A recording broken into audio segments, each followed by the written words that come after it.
Startup ecosystem, what the idea is that you have to learn how to pitch your idea clearly and concisely. And once you learn how to do that, then you can bring in all the stakeholders and you can get into programs that'll help you and train you on how to build it. But that first step is you have to design a business model that is desirable. When I initially moved back to Pensacola, I had a meeting with Lloyd. Lloyd invited me for breakfast and I was telling him, man, I still have an idea for the entertainment industry. This is what I wanted to do. He was like, all right, I got Startup on the Blocks. So I need you to start coming to Startup on the Blocks and get a little more information on how to work through the tech ecosystem and take your idea and we'll get you where you need to go. My company is called The Know, is an app that is streamlining business for the entertainment industry. Yeah, so if you're a musician, what you would do is pretty much jump on the platform, you'll create a profile, but the way we created the profile is pretty much a cleaner way. So now if they want more information about you, you'll connect your social media platforms, your streaming platforms, and that way they can go directly to it. What we also have included is your calendar. So pretty much you can set your days, you can set your price for your days and automate your booking. So initially talking to Lloyd, my idea was all here, it was there, it was over here, it was over there. It was like, all right, Quinn, I get it. You got a lot that you want to do, but we need you to bring it in just a little bit and then work on your pitch, your story, and how you're going to bring it full circle to get people to understand what you're trying to create.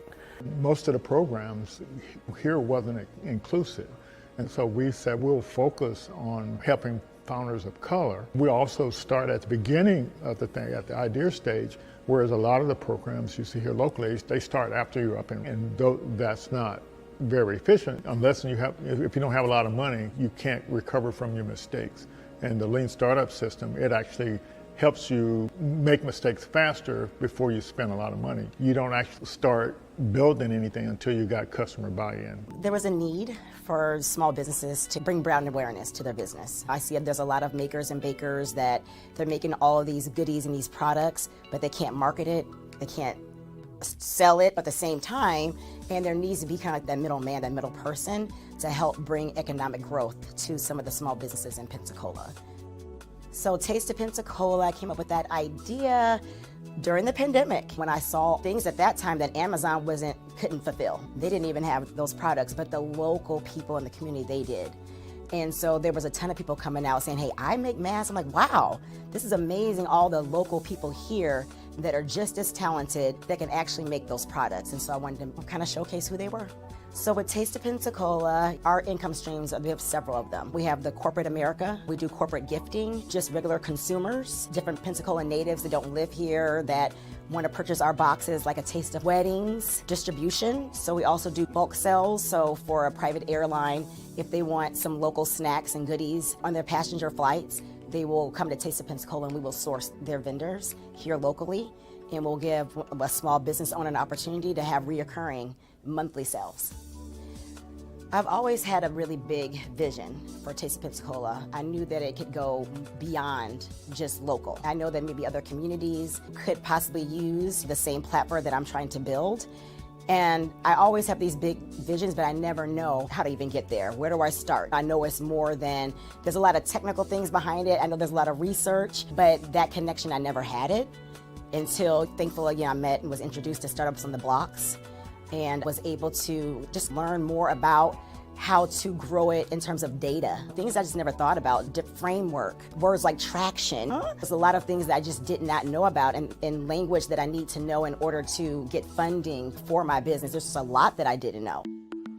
I would go to the stores and look online. They didn't have a wide variety of natural hair products about 8 years ago. And the ones that they did have, the ingredients, it would say that they were all natural. And when I would research the ingredients, a lot of the ingredients were not natural. I make everything, my shampoo, conditioner, I have an oil that I make, and I have 2 different separate butters.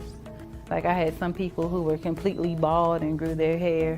It's about giving women their confidence back in their hair.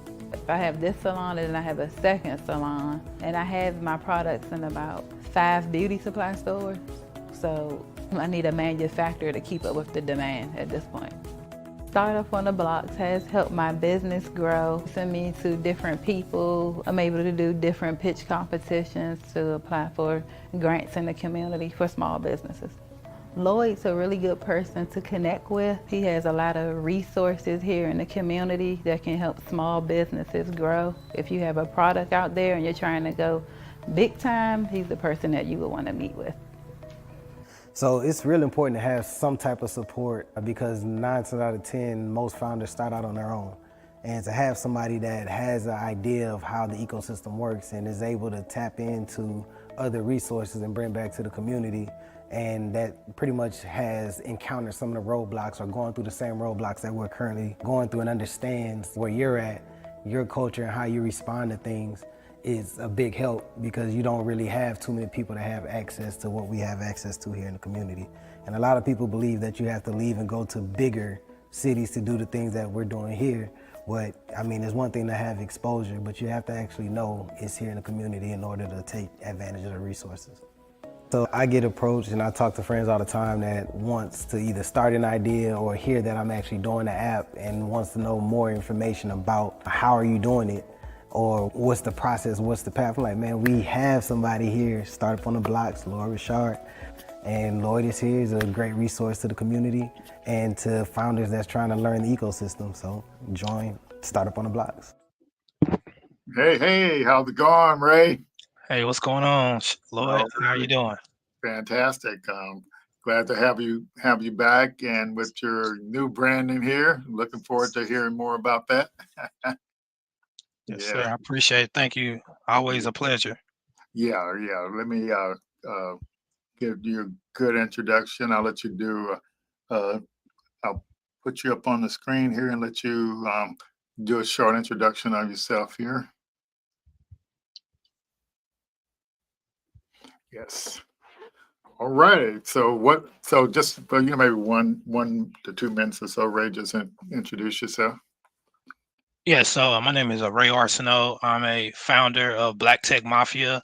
What Black Tech Mafia is an organization for us to utilize technology to solve some of the problems in our community by leveraging technology. I'm a software developer, and I got started in this journey originally creating a learning app for my youngest son, Chandler, when he was about 2 years old. And from there, it transformed into health. I'm type 1 diabetes.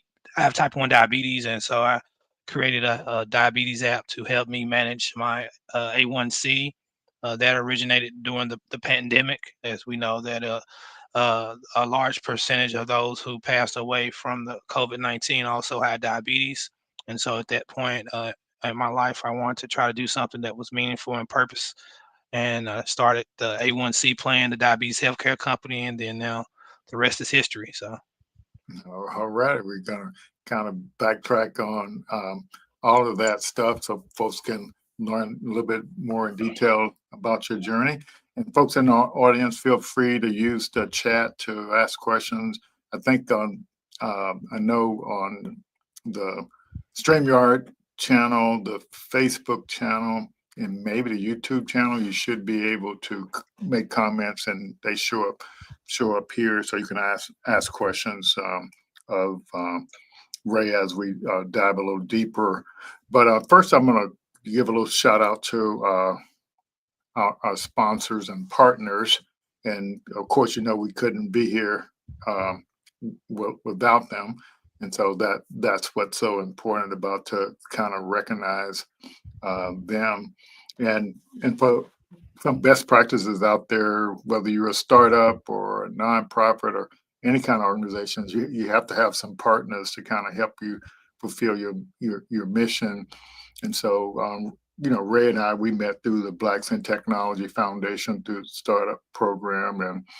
And then so we also partner with Startup Science, Coda, Make Startups, PitchBob. All these things are tools that you can use as a founder to help you grow your startup. And we primary tool we use is the Lean Stack platform. And we partnered with the Black Innovation Leaders of Florida, and I'll show you some more about our IP launch program we do with them. We get a lot of training and networking through both Black Innovation Alliance and Goody Nation. So that's kind of a good deal there. I'd say through our partnership or relationship with Black Innovation Leaders of Florida, we attended the Prosperity Now Summit up in Washington D.C. last week. So that was a great event, and I mentioned this to a couple of folks last Monday night a week ago. Anyway, in the beginning planarium on that, Ray, they had a $100,000 pitch competition. 3 people were competing for $100,000 for doing maybe a 5-minute pitch, and so one lady walked away with a $100,000 check. So, but that's a lot of opportunities out there, and we have these events regularly on Thursday nights, so people can kind of learn some of the best practices for all that. So all of these organizations you see on here help fund what we do, and so we definitely appreciate them and their in our partnership with them.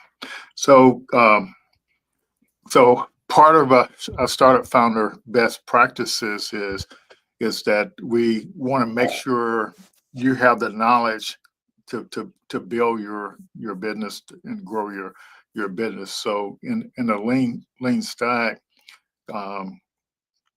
that helps you design a scalable business model, and then in the 90-day program, it teaches you how to sell your product or service. And so, Ray, when you all were in the 90-day thing, I've learned we've learned a lot more about what the 90 days is all about and the value of it. And so what it basically what I kind of boil down the value of it is founders go out and get stuff built, and then they have trouble selling it. But the 90-day thing, actually what it's all about is actually called demand validation, but it's actually teaching you how to sell your product. And so it's a really neat thing there. And the startup science, so we all in on that as well.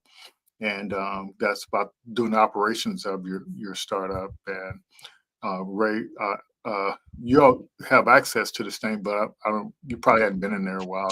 They got a lot more stuff in there now, a lot more classes. They got a lot more tools, in there for market analysis, finding partners, finding investors, and got a lot of perks in there too. And so a lot of sample documents, so it's really good. Co-founder OS, we partnered with Make Startups and have access to that platform. But it's a neat platform as well. It uses AI to help you learn how to answer questions. So when you fill out a thing for a pitch competition or get in an accelerator program, it kind of grades your answer and teaches you how to do better answers when you're filling out the application. So Patent Hacks, we have that through the Black Innovation Leaders of Florida, and so we're only going to have that until I think sometime to the end of January of next year. But the neat thing about that is we have some license. Anybody, if you want, you can get access to if you want to learn how to do a trademark or a patent.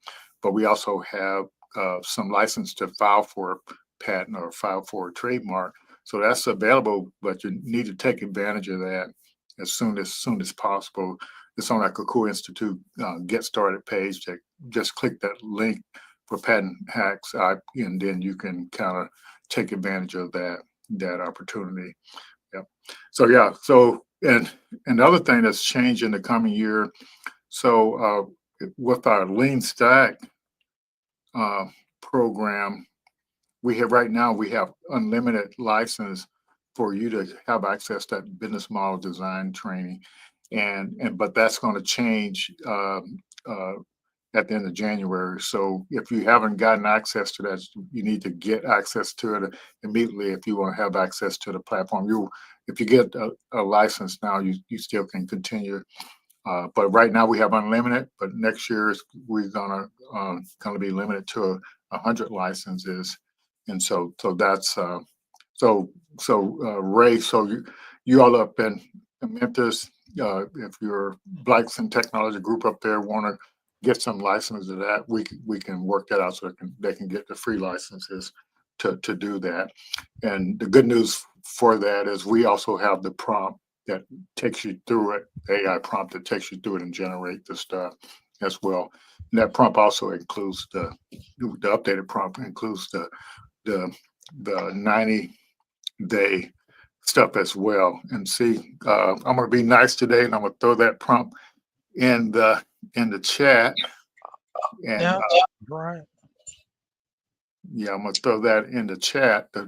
It's a Google Doc, and you just have to make a copy of the Google Doc and type in your business idea and industry. So let me see if I can get it in here. So looks like you got a little extra stuff in there. Let's see, it should do it. So that prompt, and I'll quickly show it. Then Ray, you and I can kind of get rolling in our conversation. Let's get rid of that. Let's make the screen a little smaller. Got it too big. Okay, yeah, let me reduce it a little bit. Down to the bottom of it, looks like it. Yeah, but this prompt in this area, just all you have to do once you get it, you just go up here and make a copy of it. Then with that copy, you just edit it and put your information, your business idea in here, and your industry, and here you can do as much detail or not if you like, but it does 18 things, and you'll be you can run it in Chat GPT, Gemini, Claude. Claude gives you a very detailed analysis of your business idea, and so but if that prompt literally takes you through all the lean stack training, and so it's it's really valuable. That's all I can say. So that's kind of our thanks for you all listening to and participating, and everything in it. So, but Ray, literally, I'm telling you, all that stuff we were trying to figure out in the 30-day and the 90-day, that prompt does it all for you. Yeah. So. Yeah.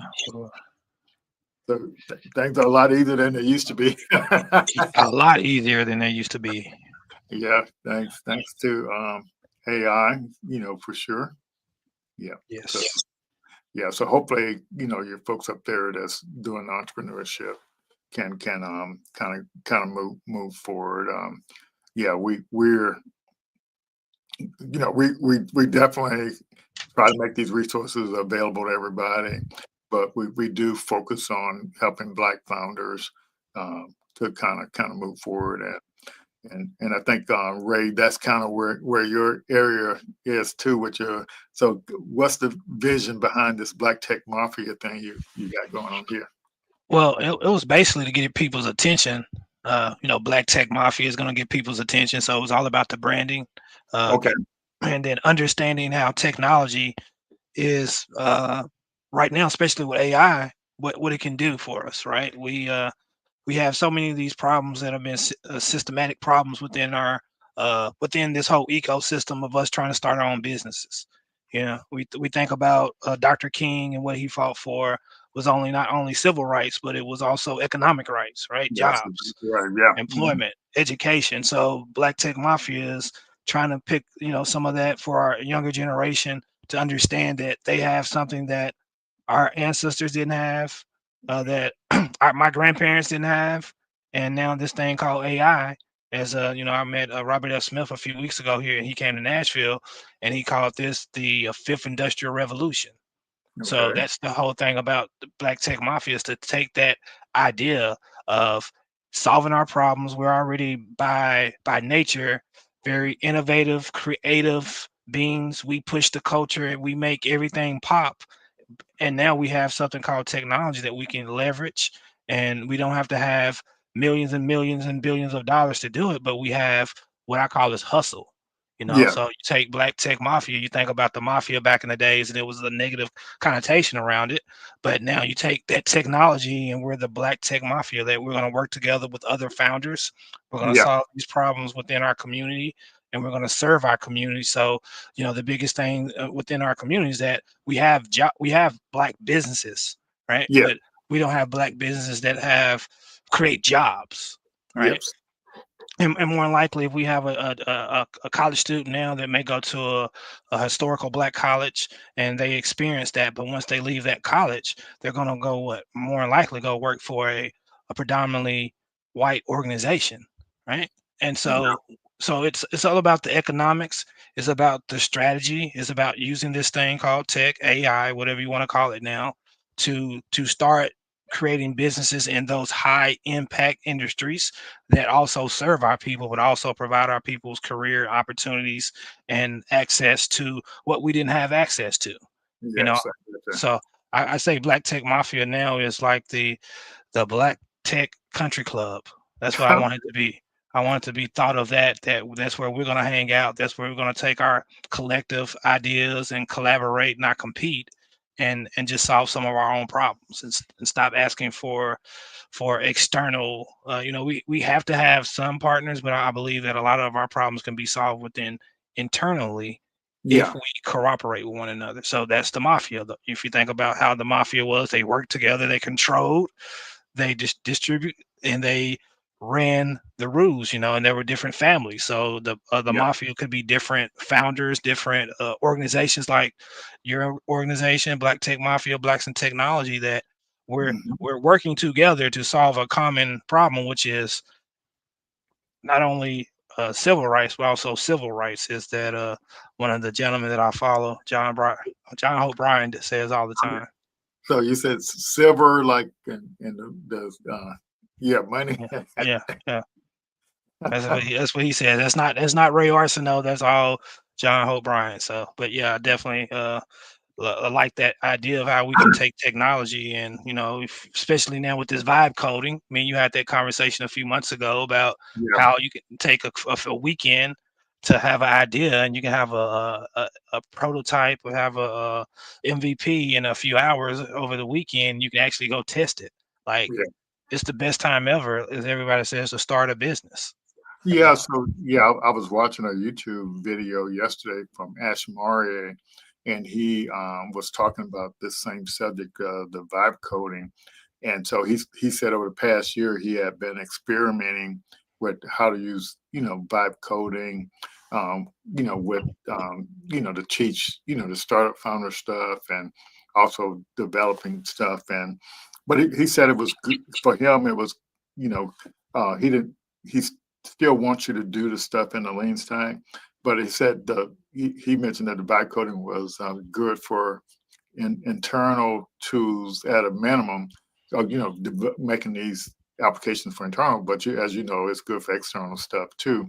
But he also what he ended up doing was developing a product that he had a landing page for, and but it's a product to design your experiments for your startup. So he testing these new ideas. So this AI tool that he created will help you design an experiment to take the next step with your business. So you always got this build, measure, learn you loop, but you have to test your assumptions out to make sure they're and kind of validate them. So he developed a tool that helps you do that, and just to show you all the power of AI. I don't tell nobody I did this, but I'll go ahead and admit I did it. I took it. we're recording this though, aren't we? It's kind of hard not to tell anybody. Yeah, I'm joking, but anyway, so I took the transcript from that thing and got the insights from it. So typically when I get a transcript or something like that, I'll say what are the takeaways, what are the insights, and what are the actions I can do from that. So I kind of did that with his thing, but again, I had the whole transcript, so I just asked ChatGPT to create me a product requirements document for this tool he was talking about. So it literally generated a product requirement document for the tool he described, because he literally described it.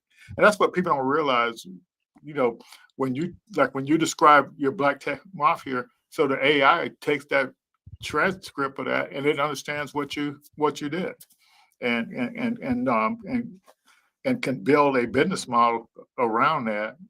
And that's what the beauty. That's why I give you that prompt, because there's a lot of things you don't know when you got an idea, and so that prompt will stress test your idea and help you understand all the customer segments, everything about your idea, and you can take the results of that prompt, dump it over in the Notebook LM, and then create an interactive podcast where you can actually chat with the podcast about your own idea, and so and poke holes in it, and so that's kind of powerful. But to think, just from him doing a 10-minute video, I can get a product requirements document based on what he said, and then believe it or not, I dumped it over in the two vibe coding tools, and they both built a version of the application almost instantly.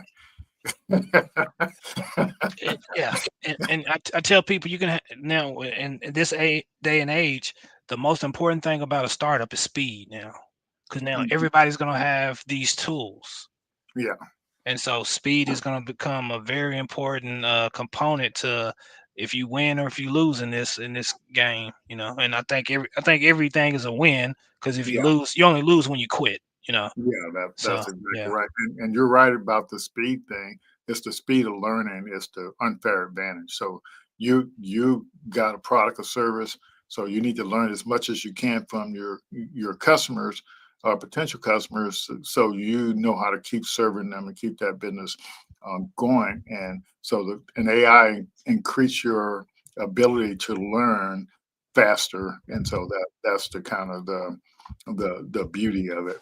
So so like, feel free to jump in anytime if you got any uh, questions about anything.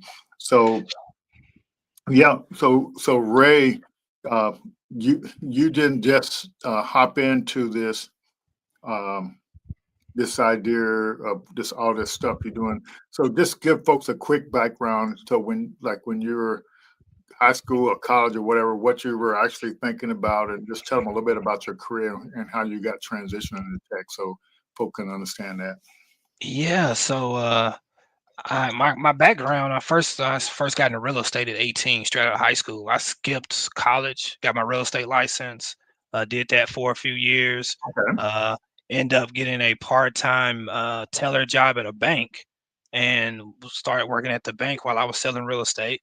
Okay. And then I said, man, like I really like this finance thing, and ended up going back to college around 26. I was about 26 years old, and Okay. went and started. Hey, what's the best thing for me to major in? Finance and real estate. So I got my undergrad degree in finance while I was working at the bank still. While I was in school, I graduated undergrad 2009, and we already know what happened. Wall Street failed, and everything was crazy. So one of my professors, Dr. Doug Timmons, he said, "Hey, you already got a job.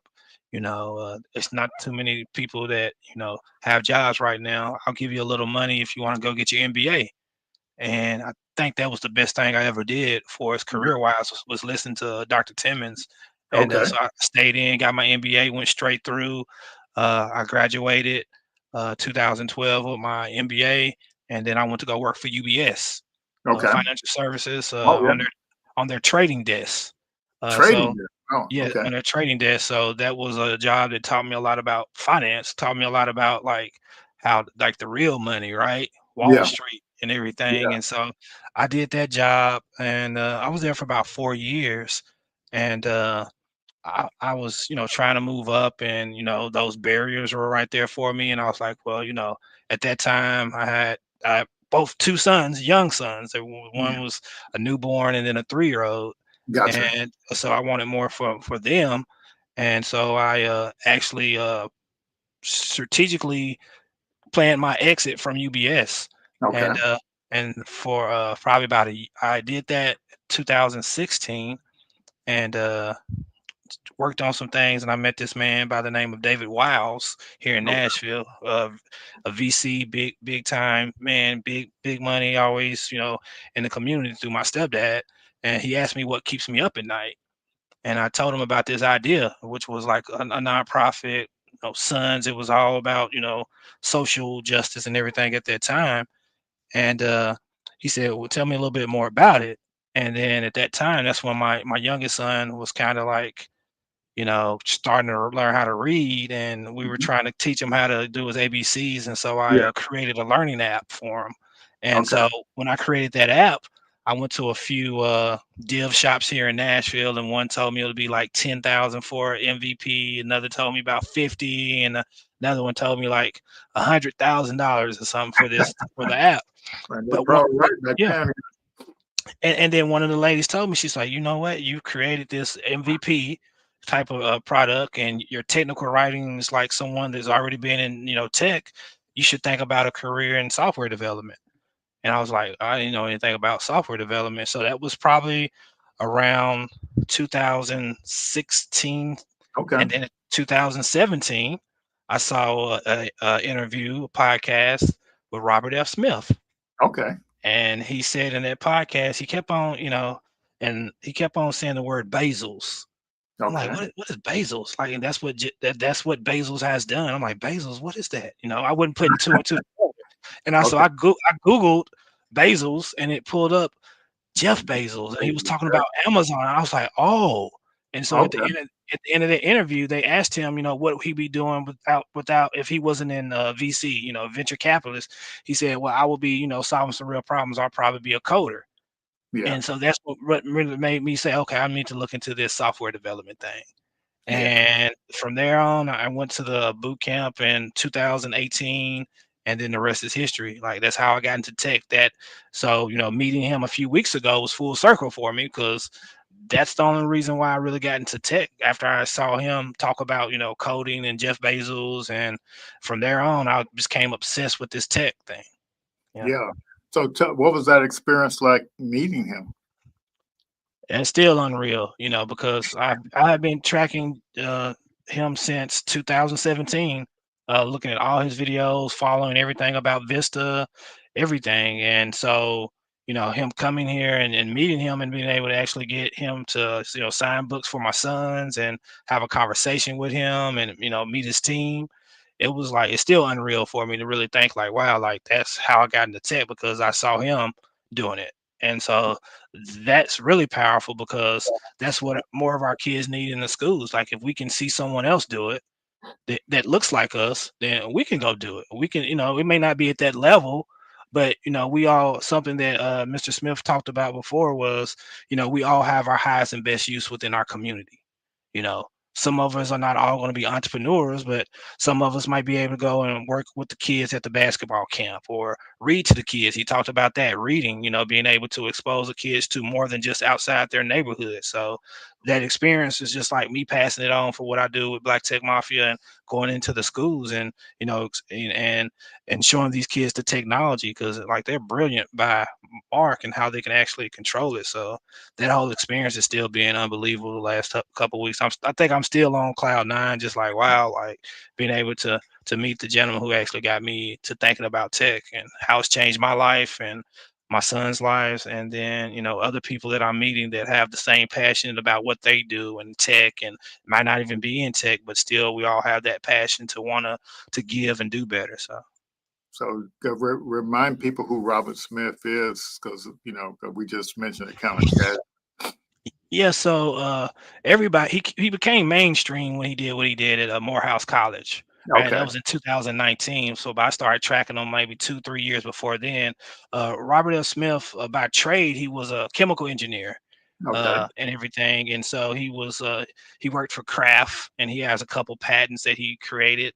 And he ended up getting introduced to one of the gentlemen that worked on Wall Street while he was at a school, and ended up going to Cornell and getting his MBA. And at that point, he ended up getting introduced to Wall Street and Okay. met with a lot of people.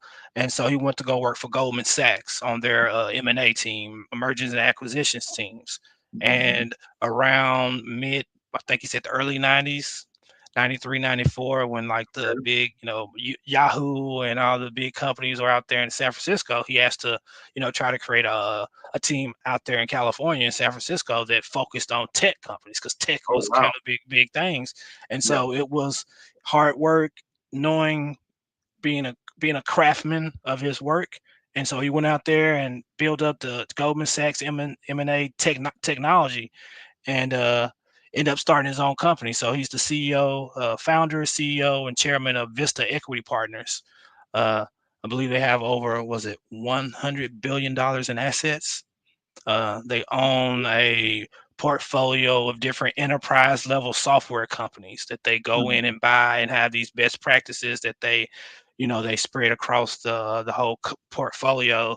And they've been like really doing a great job over the last couple of years. Like no one can touch them, and so he was the gentleman that started that company, and then everybody knows him when he did what he did at Morehouse there at the college for those students, and he continues to do things across the board, and so he's been one of the he was one of the big contributors to the National Museum of African American History in DC as Okay. well. So he's, continued to contribute to our community by not only financially, but also being a good man and standing on his word and having different initiatives that help push us, to the next step. So.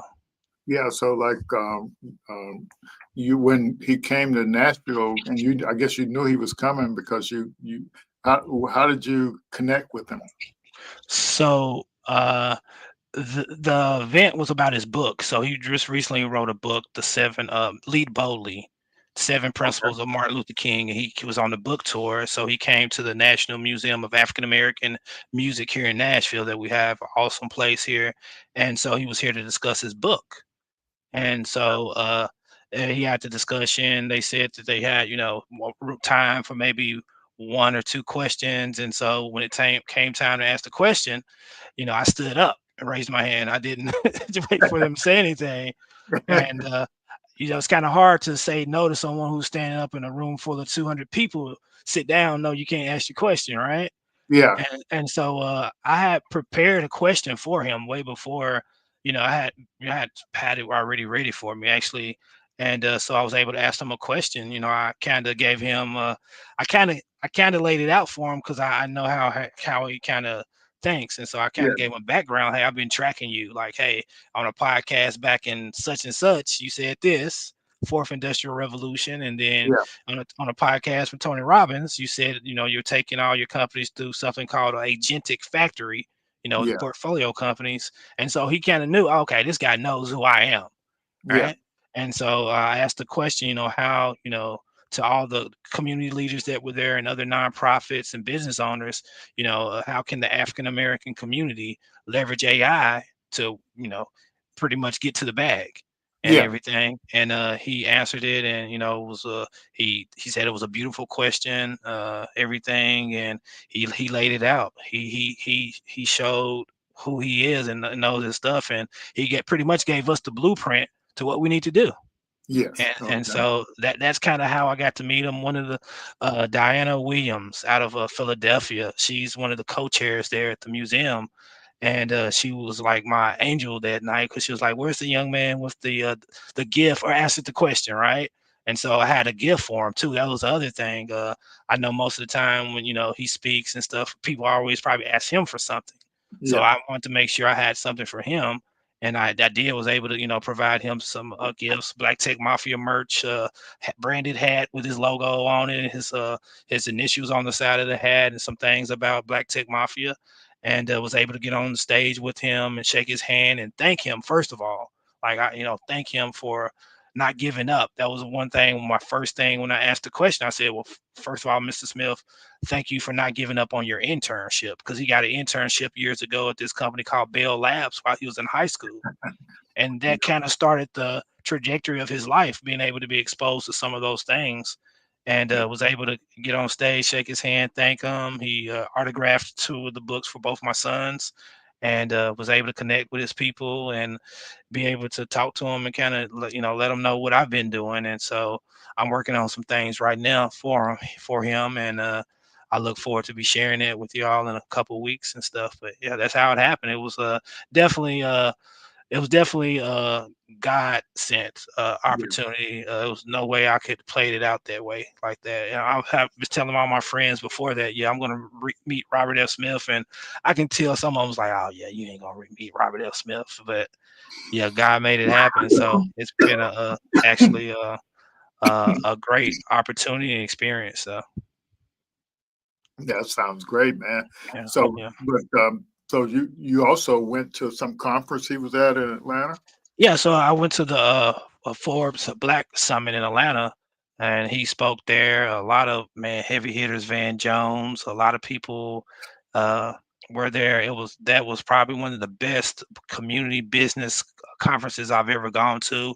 Jabari Young, the writer there at Forbes, he's kind of like the lead on that. That's his pretty much conference, and it was an amazing experience there at Morehouse campus, being able to experience that, Black excellence there on Morehouse campus, and then a lot of people from pretty much all over the world. I think it was probably about 500 attendees, and Okay. they were from everywhere. I'm talking about L.A., Africa, Chicago, like New York, D.C. It was a lot of good, knowledge, and it was community type of organizations that were there, and I'll be probably traveling to Tulsa, Oklahoma, to Black Wall Street. I met a lot of people there from the Black Wall Street Okay. Alliance there, and a place I've never been. So I definitely want to be able to do that. Made some good connections, and Jabari Young there at Forbes, he said the main thing I want everybody to do is follow up. You know, Yeah. we can come, but yeah, let's follow up with each other and see how we can, work together to do some things, not only make money but make an impact. So. Yeah. That sounds like a good opportunity to attend a conference like that. But so how did you find out about that particular conference? Well, so I was actually invited to the conference. It was one of the speakers that invited me to the conference, and Okay. was able to go there and be able to get a VIP treatment. Let's say it was a great conference, and great exposure. A lot of students there, a lot of Morehouse men. Like, hey, Yeah. they're on point. I love Morehouse College. I think they got homecoming this week, but it was definitely a great experience.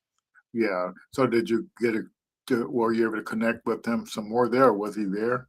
Oh yeah, Also? he was there. He was there. But he was meeting with the mayor of Atlanta and some other, high profile people there. Was able to connect with his team because again, a man like that, he has a team. So I was able to connect with his Yeah. team and everything. So it was a definitely another opportunity. Maybe shout out to Nashville when he came here and was able to, Okay. and everything. So I thought that was pretty cool. He talked about the museum and the meaning of it and stuff. So hopefully, we'll be able to circle back around, and I got some things working on for him right now. So I look forward to Okay. reconnecting with him. Yeah. Okay. Yeah. That's a really good connection. So in your Black Tech Mafia thing, you talked about closing the racial wealth gap through innovation.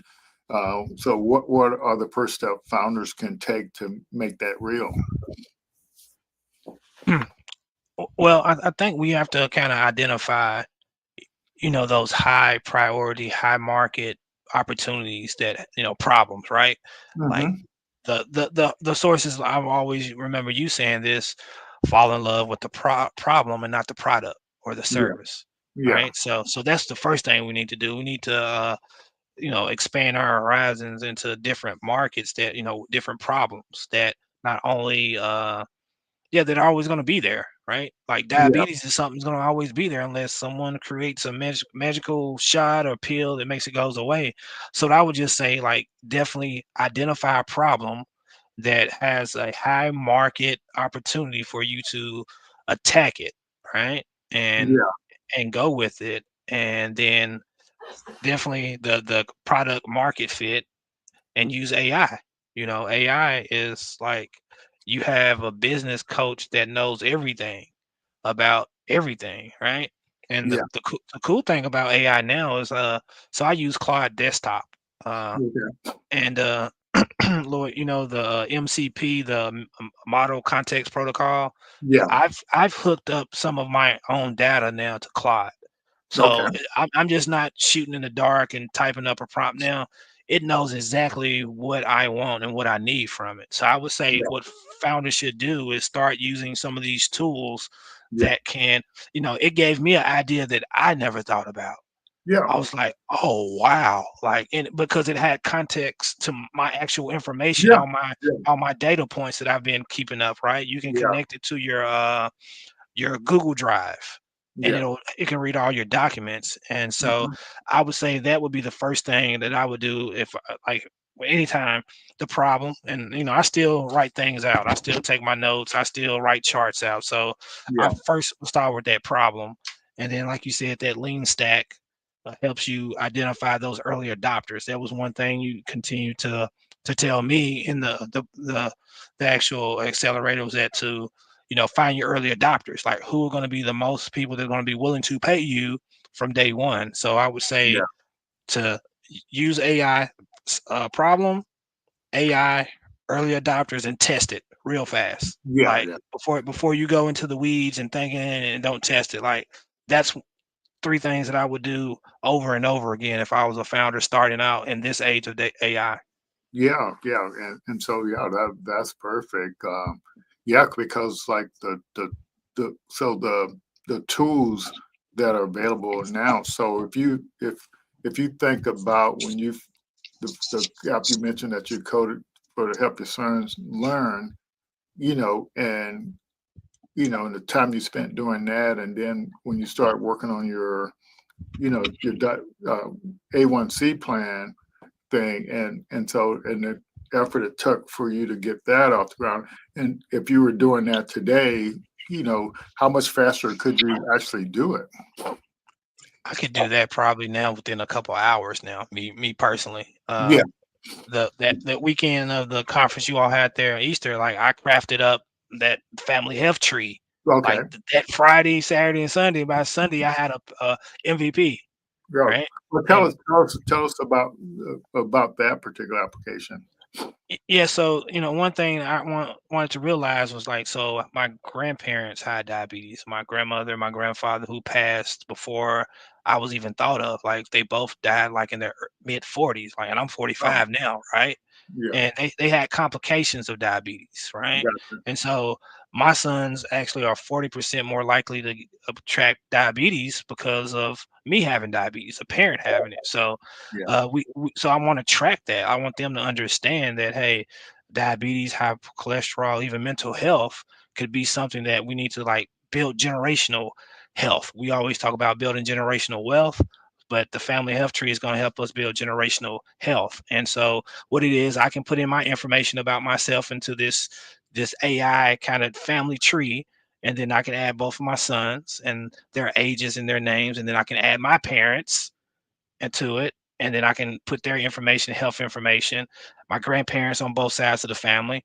Then I can actually share that with some of my relatives. I can share that with my two aunts and my uncle, and they can put in their information, right? And so now we have this agentic now family tree of with health issues on it and not health issues, that now you can, when you go to the doctor doesn't know that about your family, doesn't know that your grandmother had type 2 diabetes and your grandfather died of a stroke, but this stuff is now being captured and documented. So generations from now, my grandkids or whatever, they'll have the access to that information to understand, how they should, how their diet should be, Mhm. how should it work out, and what things to look out for. That's the biggest thing. Like you can actually try to predict, at what certain age. When I contracted a diabetes at 30 years old and everything, like what was going on then, what happened and everything like that. And so people can go do that for the same things for their family to try to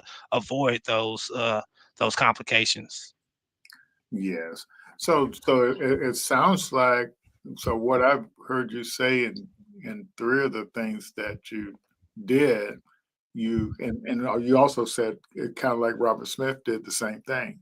he in his case, you said he went out to San Francisco working for Goldman Sachs, so he learned all about the tech startup stuff. And then so ultimately he ended up leveraging that knowledge to create his company. You see what I'm saying? And so he's taken his experiences, and it sounds like you did the same thing, with your health issues and you developed the A1C plan application, and then with just you took stuff that was important to you and leveraged that to do. But I think what I've always told people, and I think this relates to culture, it relates to a lot of things, but the bottom line is your work experiences in most cases are unique. Your experiences in life are unique. And so, and that's what makes you unique. And then you can leverage the AI to kind of like empower and blow that up, I guess is what I'm saying. So by you making money off what you learn in your career, it's a pretty neat thing. Yeah, and I believe AI gives us all those superpowers. Like they say, if you have domain knowledge in something, that now you can take that knowledge, put it in AI, and now monetize it. That's the difference. That's going to be the difference now. You're like everybody should like. I remember someone say everybody shouldn't be an entrepreneur, but everybody should think like an entrepreneur. But now you have the ability to actually do those things and do it at a low cost now, with AI being one of those tools to use. So yeah, definitely. I didn't think of it that way, Lloyd. Thank you for. Yeah, I love always talking to you. I'm always like, oh wow, Lloyd, I didn't think of it that way. So it's Yeah. because you've been there, you know that, and you see things in patterns like Well, that. So yeah, yeah, yeah, and that's what AI likes is mm, patterns. mhm, And when you're working with AI, that's all it's doing is recognizing the pattern. So when you have a business idea, you're the first one with a business idea, it already knows all the patterns of business ideas. And so that business idea prompt I put in there, what most people don't realize, I didn't start with the lean stack. I started with this idea that if you're going to do something in an industry, you have to become familiar with that industry.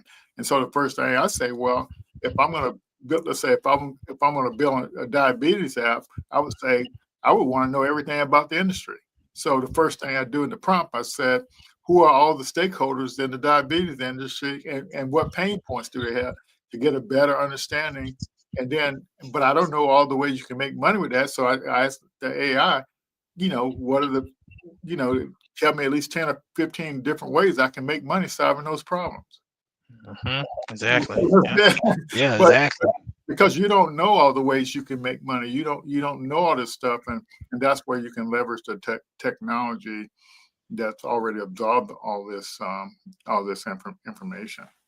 Yes, Yeah. definitely. Yeah, yeah, that's definitely gold right there. That's a gem right there. That's a gem. Everybody Yeah. who's listening, that's a gem right there. I hope y'all wrote that down and listening, or replay what Lloyd just said there. Cause Yeah. So yeah, everybody's experience is unique, and most of the people don't realize how unique their experiences are and how valuable that stuff.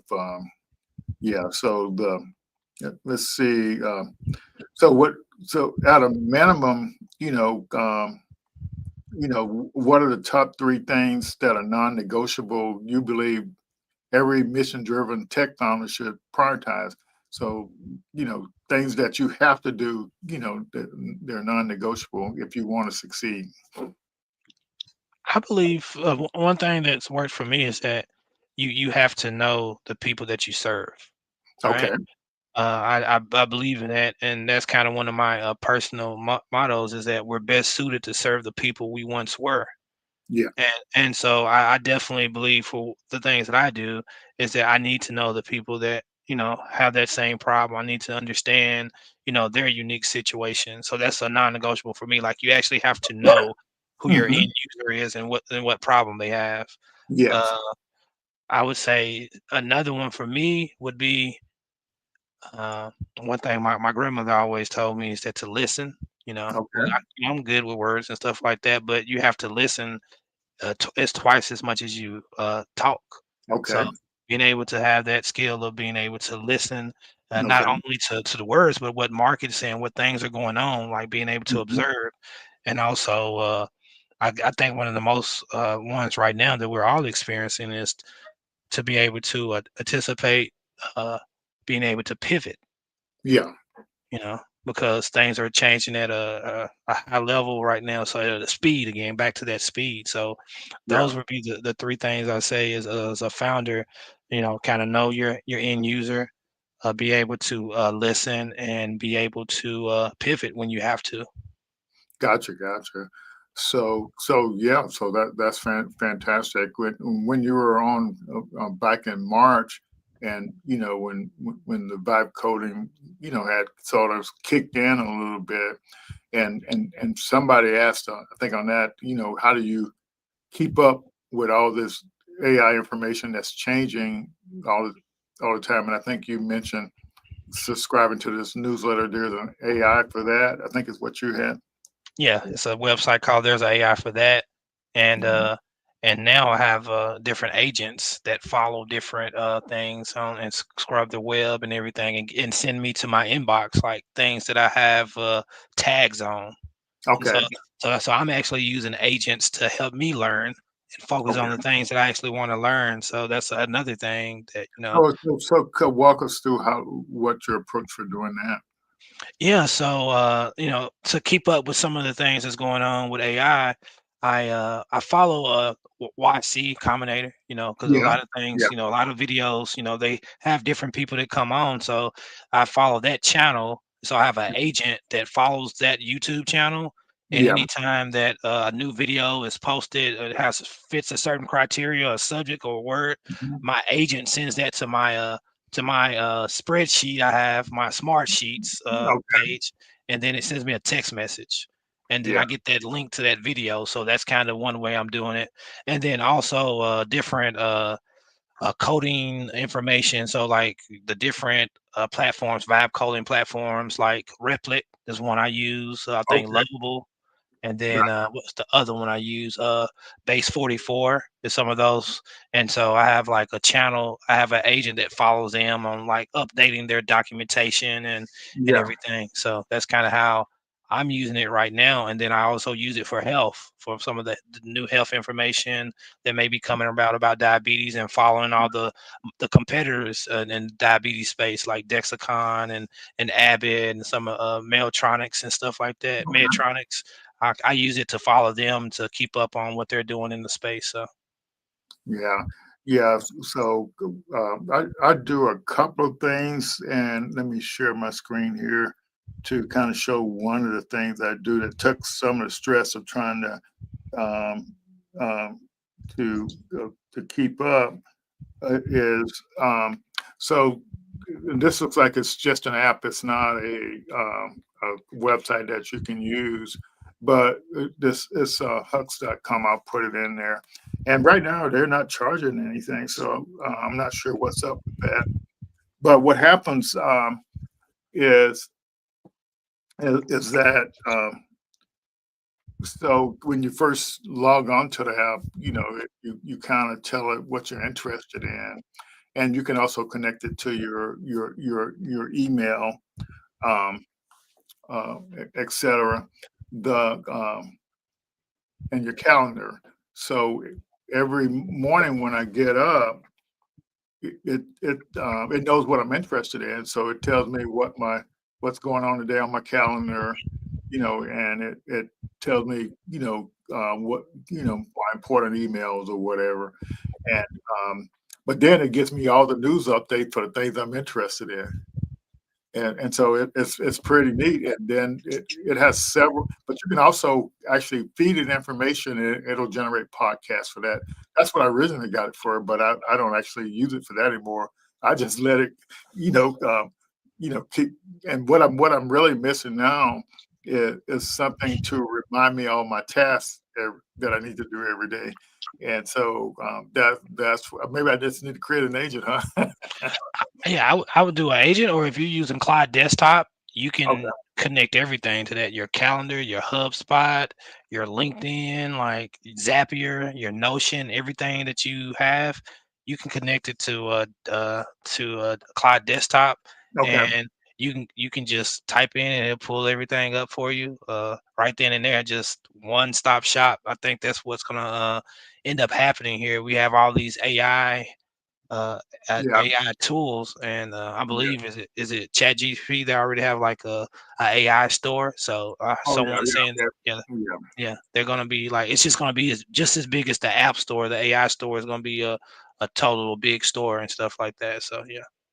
Yeah, but I just think that for and but it does all that, but it also has several, news update things that you can different subject areas that like I listen to one on prompting and I listen to one on AI.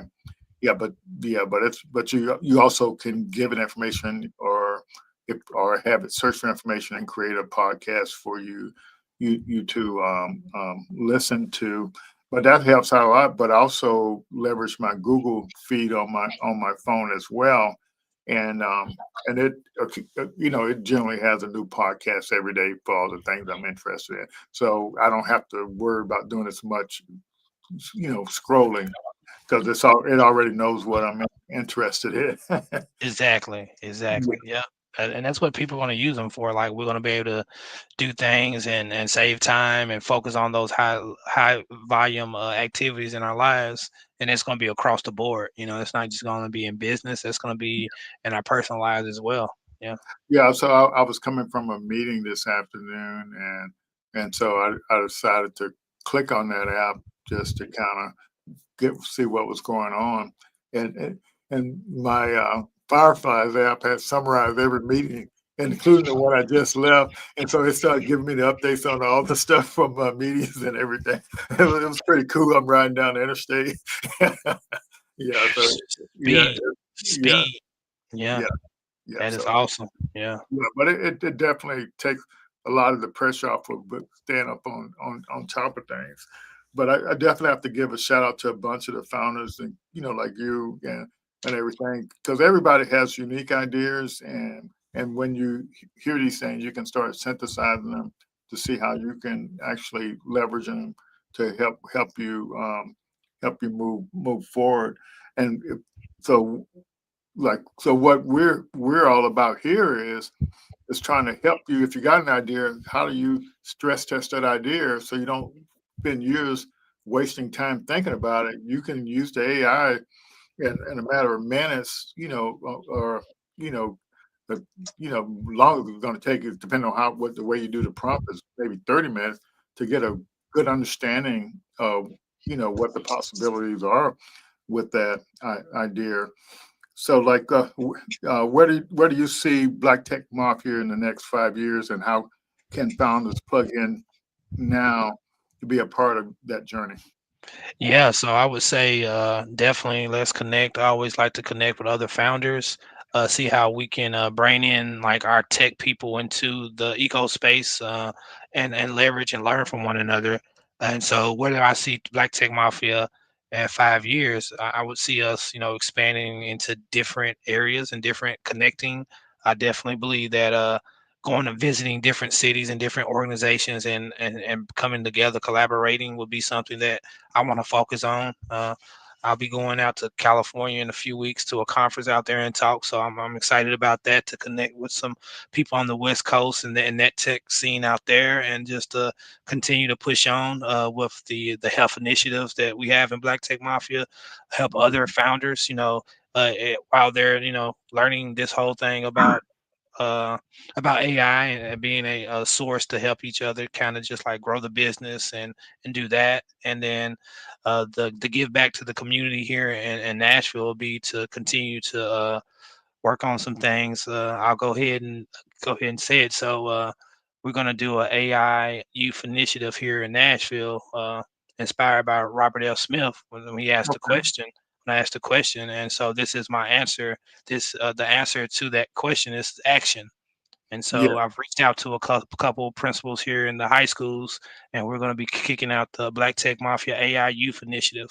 And so that's going to be a 6 to 8 week program for us to provide curriculum and everything and access to AI tools for the students to kind of learn that, because, jobs, will be there. Certain different jobs will be there, but that's Mhm. that's where we're gonna be at. That's what we're gonna be doing here in Nashville, and hopefully we can spread that to other communities. So as we meet people that are passionate about their community and have their business in their community, maybe they'll think about also taking that into the classroom, into the community centers, and just pressing forward with this thing because this is like Robert F. Smith said, and I tell people you don't have to listen to Ray Arceneaux, but I know Robert F. Smith said that this is going to change us the way we live by magnitudes, AI, Yeah, and yeah. so yeah, Yeah, so people, they hear you saying something, but you learn it, through watching and following these other people.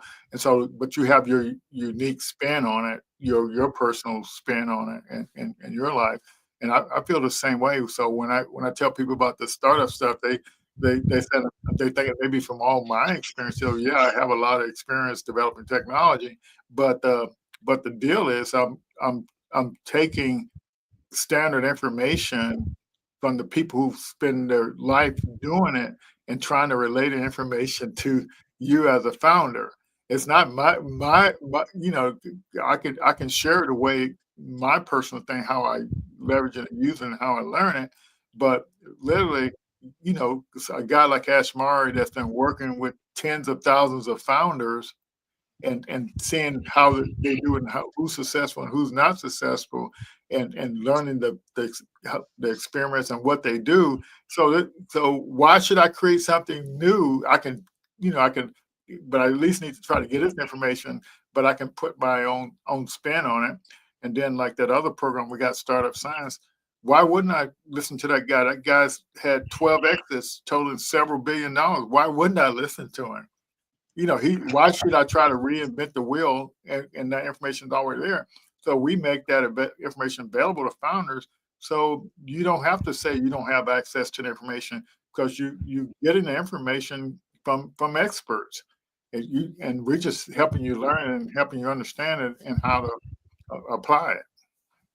yeah, yeah, definitely, yeah. It's definitely that's well said, Lloyd. As always, another jewel, y'all. So y'all Yeah. heard it from Lloyd Rashad. Yeah, But you, like I said, you're not starting from scratch. You're following Robert Smith and uh, John Hope Bryan. Yeah, and all these guys, they've been there, done that. So, and they got the inside information.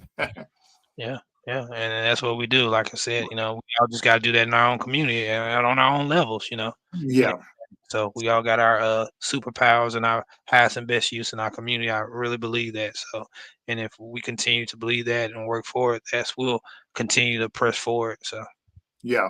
And I don't want to forget this before we get off here. But do you help other people develop apps as well, applications as well with yes, Tech yeah, Mafia?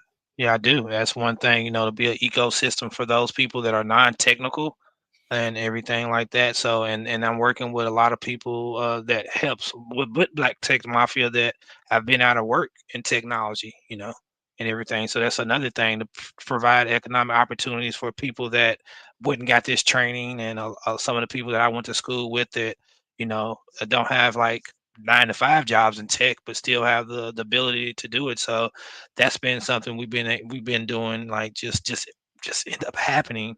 So yeah, we help other founders in those spaces. I have consultations with them and kind of talk about it and kind of show them how people that like to do the DIYs, and then I have people that want to contract us to actually do some of the work. So yeah, that's been a blessing. That's been actually a good signal too for a lot of us too. Yeah, yeah. So put the web link there so people can get on it. But I noticed on that website you also have access to your A1C plan and your family health history app thing there. Yeah. Yeah, so you can learn more about that. But this is one tip I want to make sure founders, and I see this too often, and I want to make sure founders know about. So like on your pricing page, so almost every um, software solution or thing, they have like a trial period uh, of like, so like with the new AI um, um, thing, vibe coding thing. So what I see there is they may give you some free credits to use to try it out. Like Adaptive.ai, it gives you 100 credits every week on the free plan, so you can build stuff with, and you don't have to be a coder to use that, because they don't even show you the code. But for general pricing SaaS products, they typically give you like a week's trial or a 14-day trial or a month trial. That's to take the friction away from you understanding what their product there is. So you get that free trial, and you get to test drive it, and then you either automatically convert to paid, or you have to actually, if you want to continue to use it, you have to give your credit card information. But I think we could make more sales if we just follow some of these same practices. And I see a lot of founders actually struggling with selling their product. And so the way the sales funnel work is you get people to your site or whatever, or you connect with people, and then you try to get them to do a trial, and then a certain percentage of those are going to buy, and you just get that sales funnel going. Yeah, And yeah, that's definitely what I did with the diabetes healthcare company and the A1C plan. We got a 14-day trial for them okay, to try it, and then go from there. They'll still have access to some of the the premium at the beginning, premium, and then they'll still have access to other tools and resources and stuff if they don't continue. But like you said, that's our goal, to get them to understand the benefit and the value in those 14 days to go ahead and become paying customers and part of our community. yeah. I guess I'll let you explain the other app, but could you explain what's the about the A1C plan app real quick before we jump off?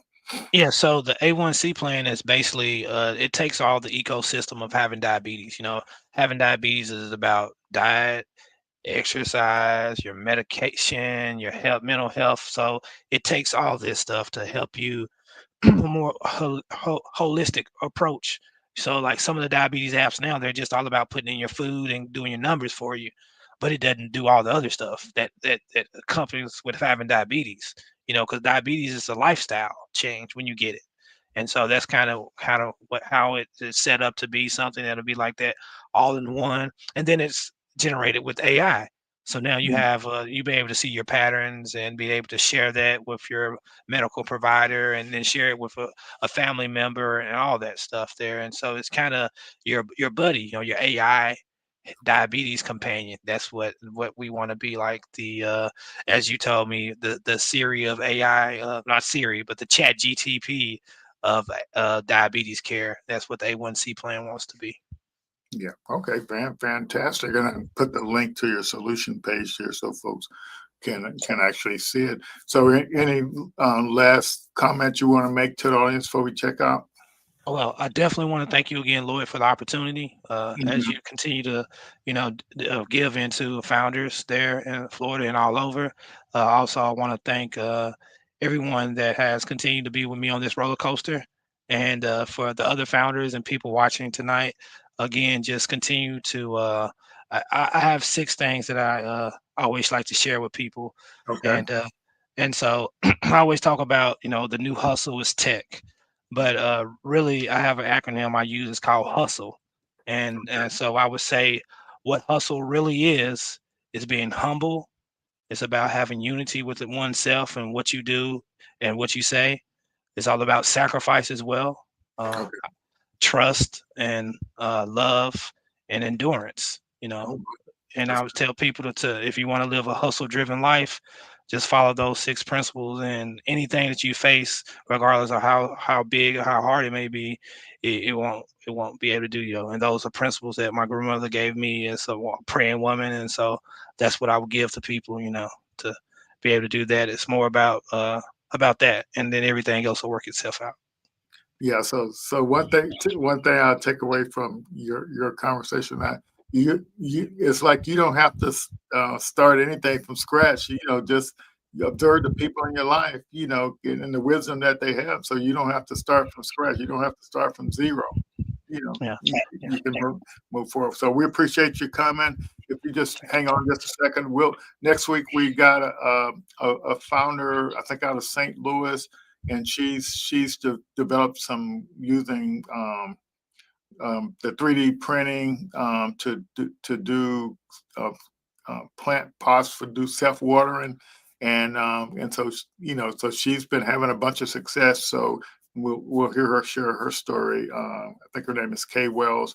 So she'll be on next week. So I think that'll be a good event for folks to listen. So we'll see you all next week. We appreciate all of you all.